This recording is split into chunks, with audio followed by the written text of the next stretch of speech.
Hello friends, मैं मंजू श्रीवास्तव अपने channel में आपका हार्दिक स्वागत करती हूँ। फ्रेंड्स, बहुत दिन बाद मैं अपने इंदिरापुरम वाले घर का गार्डन का ओवरव्यू दिखाने वाली हूँ।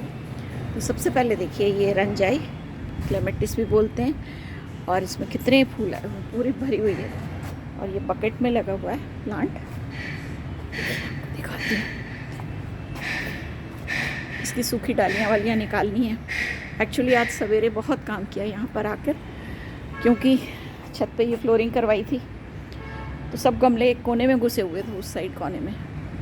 तो कुछ लगाए हैं अभी, और क्योंकि हेल्प की ज़रूरत पड़ती है, जो गाड़ी साफ़ करने वाला लड़का है उसने आके ज़रा मदद करवा दी, तो ये गमले सारे उसने रख कर गया था।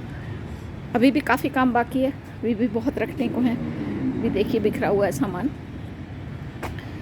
और इनको ठीक से अरेंज करना है, लेकिन अकेले मेरे बस का नहीं। अभी पैर में ऑपरेशन हुआ है तो ज़्यादा देर चल फिर नहीं पाती, लोड नहीं ले पाती। ऐसा तो मैं अपना काम सारा करती हूँ और अभी भी छत पे ऊपर चढ़ के आई हूँ, नीचे भी जाऊँगी वापस, लेकिन इंडिपेंडेंट नहीं कर पाती, मुझे मदद की ज़रूरत है।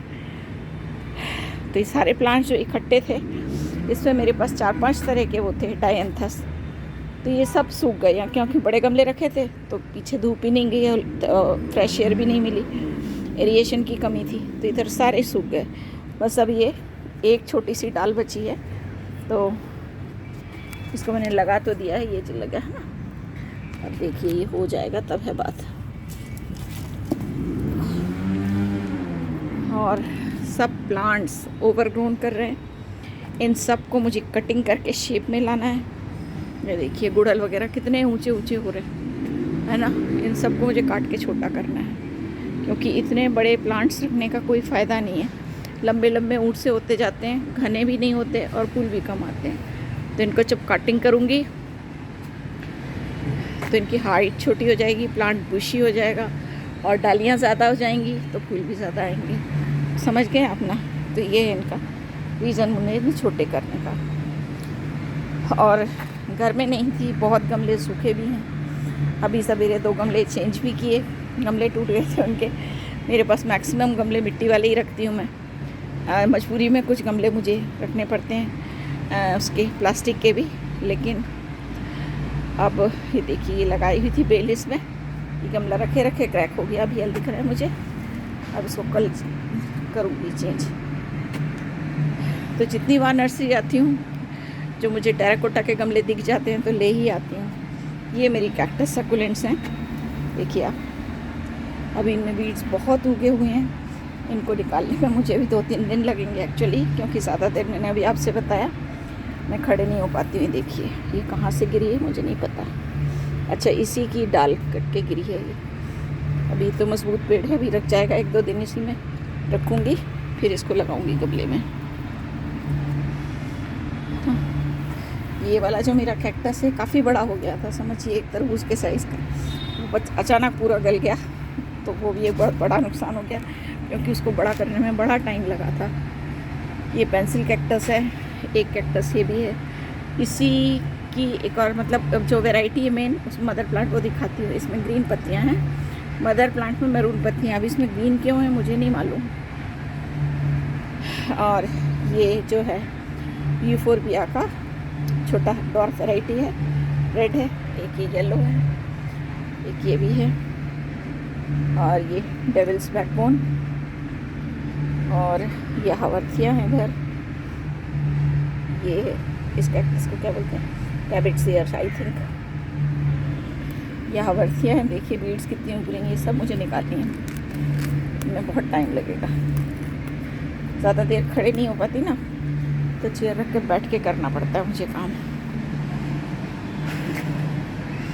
ये मेरे रोज़ ट्री है, 2 खरीदे थे मैंने, बहुत अच्छे चल रहे हैं, खूब फूल आ रहे हैं, लेकिन बीड्स भी उतनी ज़्यादा हैं, टक्कर की बराबर की। कल निकालूंगी। ये मेरा थाई मैंगो है, अभी मैंने लिए हैं थाई मैंगो 5-6, और वो मेरी डॉटर के यहाँ लगाए हैं और सब बहुत अच्छे लग गए, प्लांट बहुत अच्छे मिले। और कुछ ज़मीन में लगाए हैं। थाई वैरायटी का जो मैंगो है वो एक्चुअली इसलिए है, जिन लोगों को अगर पॉट में लगाना है उनके लिए तो बेस्ट वैरायटी होती है। तो थाई मैंगो ज़रूर लगाएं।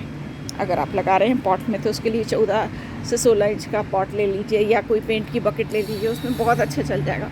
और फिर साल भर फूल आता है, उसमें साल भर फल आता है, और साथ के साथ उसकी हाइट भी ज़्यादा बड़ी नहीं होती।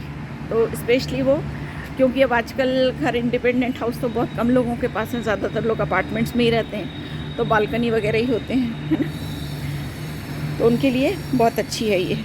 और ये जो है ये चाइनीज़ जैस्मीन है, इसमें भी बहुत फूल आते हैं और बहुत खुशबू होती है। अभी कुंदा भी दिखाती हूँ। और यह है इलायची। आज क्योंकि गमले ठीक कर रहे थे तो पानी नहीं डला है, क्योंकि उस टाइम सवेरे बादल बहुत हो रहे थे, तो ये था कि पानी गिर जाएगा, तो पानी गिरा ही नहीं। अब तो सवेरे डलेगा पानी। ये इतने देखिए आप, ये गमले चेंज किए, 2 गमले टूट गए थे, ये चेंज किया। अभी ये सब इकट्ठे किए हैं। और क्योंकि सारे गमले मेरे जितने भी होते हैं सब मैं स्टैंड पे रखती हूँ, जिससे कि जो फ्लोर है वो पानी डलने के बाद सूख जाता है थोड़ी देर में। तो नीचे जो है छत में कभी सीलन वीलन नहीं आती, इसलिए देखिए ये ईंट लगा के ऊंचा किया, पत्थर की शीट पड़ी हुई थी तो इस पे रख के ऊंचा किया। इस पे छोटे छोटे कई सारे गमले आ जाएंगे, है ना। तो ये इस तरह का कार्यक्रम अभी चल रहा है। ये देखिए एक और था ये, तो ये एक्चुअली ओपन एरिया नहीं होता जिस पे जाल डाल लेते हैं, ये वो जाल था। ये जाल इधर लगा हुआ था, तो जब इसको क्लोज़ करवाया तो ये जाल निकल आया। तो इसी में पाइप के पाए लगा के एक पलंग जैसा बन गया है, कुछ बेड जैसा, और उस पर सारे गमले रखे हैं। तो अगर आप छत पे लग रहे हैं तो आपको सब चीज़ें स्टैंड पे ज़रूर रखना चाहिए। उससे ये होता है कि नीचे जो होते हैं, नीचे आपके सीलिंग में सीलन वगैरह नहीं आती कभी भी, है ना। और बहुत सारे मेरे प्लांट्स जो हैं ओवरग्रोन हो गए एक्चुअली, इनकी कटिंग होगी तभी ठीक होगा। ये यहाँ से बेलें वेलें हटाई थी सारी, तो काट काट के हटा दी थी। ये देखिए सब पानी में डाल के रख गई थी और ये सब ग्रो कर गई हैं, वो अच्छी। ओहो, ये कहाँ पड़ा था भाई, ऑर्किड है ये। चलो इतनी अकल आ गई किसी को तो अच्छी बात, कल लगाऊंगी इसको आके। अब ये सब कटिंग बाल्टी में डली थी तो ग्रो कर गई। और दिखाएंगे यहाँ से सब बेलें हटाई ना, सारे पिलर्स पे एक एक बेल चढ़ी हुई थी, तो बेलें सब हटाई तो सब फंसी हुई थी बेलें इनमें, देखिए सूख गई ना, तो ये काट काट के निकाली थी। तो बेलों की कटिंग भी बहुत लगाई है, तो कुछ लग गई हैं कटिंग, कुछ नहीं भी लगी हैं, है ना। अब जैसे ये वाली जो है ये आपको दिख रही है, ये है डक वाइन। ये डक वाइन पूरी इसमें फैली हुई थी इधर। अब इधर जगह करूँगी तब ये डक वाइन आएगी, है ना। ये बॉन्साई वगैरह सब छुप गए हैं, बरगद का बॉन्साई है। इस बार ये बरगद के कम से कम 10 पेड़ लगाए हैं। इन्हीं की कटिंग करती हूँ ना जब बॉन्साई की, तो जितनी कटिंग्स निकलती हैं सब पॉलीथीन में लगा लगा के ग्रो करती हूँ। ये अलामांडा है, इसकी भी बेल चढ़ी हुई थी इसी पे, ये भी काट के हटाया था। तो अभी सब पानी मांग रहे हैं एक्चुअली गमले, लेकिन अब तो कल डलेगा भाई, अभी हिम्मत नहीं है। और एक गमले में मैंने लगा रखे थे जामुन के पेड़। जामुन एक्चुअली इसमें जामुन वामुन लगने का तो कोई वो नहीं था, सीधा ये था कि इनसे ना खुशबू बड़ी अच्छी आती है और कमरे में रखने में एक घना पेड़ बड़ा सा दिख जाता है। देखिए देखिए बोगनवेलिया की बहुत कटिंग लगाई थी और लगभग सारी ही लग गई हैं। ये मेरा बेल वाला गुलाब है, अब इसको कल रखूँगी, काफ़ी अच्छा ग्रो कर रहा है, घना भी बहुत हो गया है। इसमें एक और फूल ये भी है, और कल इसमें करूँगी एयर लेयरिंग, तो इसके 4-5 दालें निकल आएंगी, बस बीच की 2 छोड़ूंगी ताकि लंबी बढ़ती रहें। ये इनकी अलग पेड़ बना दूँगी। जो हाइब्रिड प्लांट होते हैं, इंग्लिश गुलाब होते हैं, उनको आप एयर लेयरिंग से ही अलग कर सकते हैं। उनको कटिंग आप लगाएंगे तो वो नहीं लग पाती, ठीक है ना। तो इन चीज़ों का आप ध्यान रखें। देखिए ये भी बढ़ गया, मेरा बॉन्साई था, इसको भी काट के इसकी कटिंग करना पड़ेगी। ये लंठाना बहुत बड़ा हो गया था, बहुत फैल गया था, इतना लंबा लंबा, सब काट के छोटा किया है। अभी फिर कटूंगी, इसकी तो रेगुलर कटिंग होती रहती है बराबर। तो फ्रेंड्स, एक ये छोटा सा वीडियो मैंने आपको दिखाया जिसमें काम ही काम बहुत सारा दिख रहा है ना। तो अगले वीडियो में आपसे फिर मिलती हूँ, तब तक के लिए बाय बाय।